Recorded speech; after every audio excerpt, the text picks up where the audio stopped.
Dave Nershi was finalizing a report he'd worked on for months when an ominous email appeared in his inbox. Nershi had worked as a general engineer for the Internal Revenue Service for about 9 months. He was one of hundreds of specialists inside the IRS who used their technical expertise. Nershi's background is in chemical and nuclear engineering to audit Byzantine tax returns filed by large corporations and wealthy individuals. Until recently, the IRS had a shortage of these experts, and many complex tax returns went unscrutinized. With the help of people like Nershi, the IRS could recoup millions and sometimes more than $1 billion on a single tax return. But on Feb. 20, 3 months shy of finishing his probationary period and becoming a full-time employee, the IRS fired him. As a Navy veteran, Nershi loved working in public service and had hoped he might be spared from any mass firings. The unsigned email said he'd been fired for performance, even though he had received high marks from his manager. As for the report he was finalizing, it would have probably recouped many times more than the low 6-figure salary he earned. The report would now go unfinished. Nershi agreed that the federal government could be more lean and efficient, but he was befuddled by the decision to fire scores of highly skilled IRS specialists like him, who, even by the logic of Elon Musk's Department of Government Efficiency initiative, were an asset to the government. By firing us, you're going to cut down on how much revenue the country brings in, Nershi said in an interview. This was not about saving money. Since taking office, President Donald Trump and his billionaire top advisor Musk have launched an all-out blitz to cut costs and shrink the federal government. Trump, Musk, and other administration leaders not only say the U.S. government is bloated and inefficient, but they also see it as a bastion of political opposition, calling it the deep state. The strategy used by the Trump administration to reduce the size of government has been indiscriminate and far-reaching, meant to oust civil servants as fast as possible in as many agencies as possible, while demoralizing the workers that remain on the job. As Russell Vought, director of the Trump White House's Office of Management and Budget, and an architect of Project 2025, put it in a speech first reported by ProPublica and documented. We want the bureaucrats to be traumatically affected. When they wake up in the morning, we want them to not want to go to work because they are increasingly viewed as the villains. One tactic used by the administration is to target probationary workers who are easier to fire because they have fewer civil service protections. Probationary, in this context, means only that the employees are new to their roles, not that they're newbies or underperformers. ProPublica found that the latest IRS firings swept up highly skilled and experienced probationary workers who had recently joined the government or had moved to a new position from a different agency. In late February, the Trump administration began firing more than 6,000 IRS employees.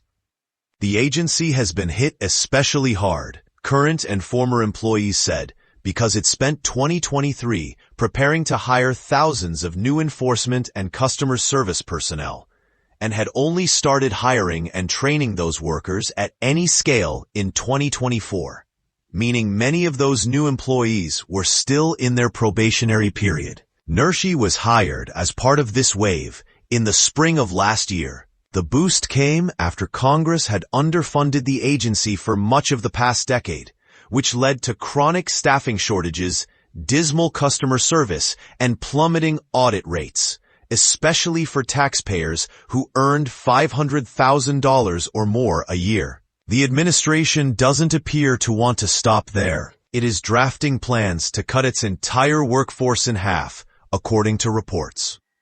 Unlike with other federal agencies, cutting the IRS means the government collects less money and finds fewer tax abuses. Economic studies have shown that for every dollar spent by the IRS, the agency returns between $5 and $12, depending on how much income the taxpayer declared. A 2024 report by the Nonpartisan Government Accountability Office found that the IRS found savings of $13,000 for every additional hour spent auditing the tax returns of very wealthy taxpayers. A return on investment that would leave Wall Street hedge fund managers drooling, in the words of the Institute on Taxation and Economic Policy. John Koskinen, who led the IRS from 2013 to 2017, said in an interview that the widespread cuts to the IRS make no sense if Trump and Musk genuinely care about fiscal responsibility and rooting out waste, fraud, and abuse. What I've never understood is if you're interested in the deficit and curbing it, why would you cut back on the revenue side? Koskinen said, neither the IRS nor the White House responded to requests for comment.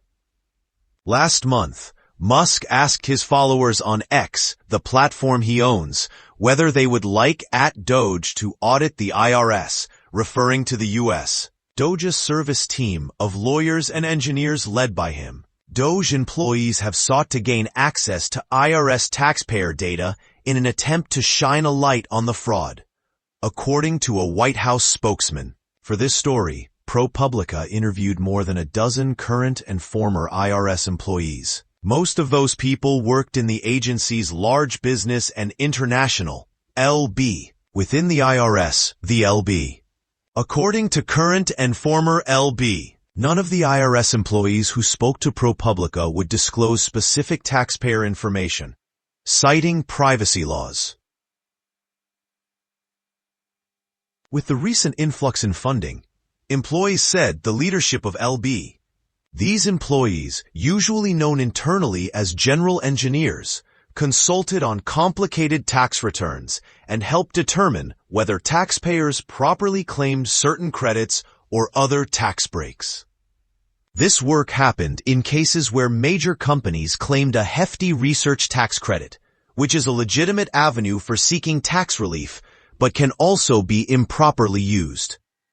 Highly skilled appraisers have also recouped huge savings in cases involving notorious tax schemes, such as what's known as a syndicated conservation easement, a break abused so often that both congressional Democrats and Republicans have criticized it, while the IRS has included it on its list of the dirty dozen tax scams. These are cases where revenue agents don't have the technical expertise, said one IRS engineer who is still employed at the agency and who, like other IRS employees, wasn't authorized to speak to the media. That's what we do. We are working on things where expertise is absolutely necessary. Current and former IRS employees told ProPublica that the agency had expended a huge amount of resources to recruit and train new specialists in recent years.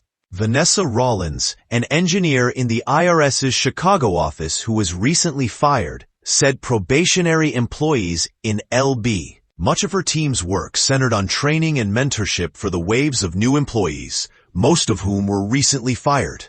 The entire office had been oriented around bringing us in and getting us trained, Rollins said. These specialists said they earned higher salaries compared with many other IRS employees, but the money these specialists recouped as a result of their work was orders of magnitude greater than what they cost. The current engineer told ProPublica that they estimated their team of less than 10 people had brought in $5 billion in adjusted tax returns over the past 4 years. By contrast, a Wall Street Journal analysis published on February 22 found that DOGE had found savings of $2.6 billion over the next year, far less than the $55 billion claimed by DOGE itself, a former LB. The IRS's mission is to treat taxpayers fairly, so they pay the tax they legally owe, including making sure they're not paying any more than legally required, the former revenue agent said. Notwithstanding its return on investment and the sense of duty espoused by its employees, LB, according to the current IRS engineer, the Trump administration appears to have eliminated the jobs of about 120 pounds. The person said they had heard more terminations were expected soon. The acting IRS chief and a longtime agency leader, Doug O'Donnell, announced his retirement amid the firings. Several LB. The cuts, employees said, did not appear to distinguish between employees with certain specialties or performance levels, but instead focused solely on whether they were on probationary status. It didn't matter the skill set. If they were under a year, they got cut. Another current LB.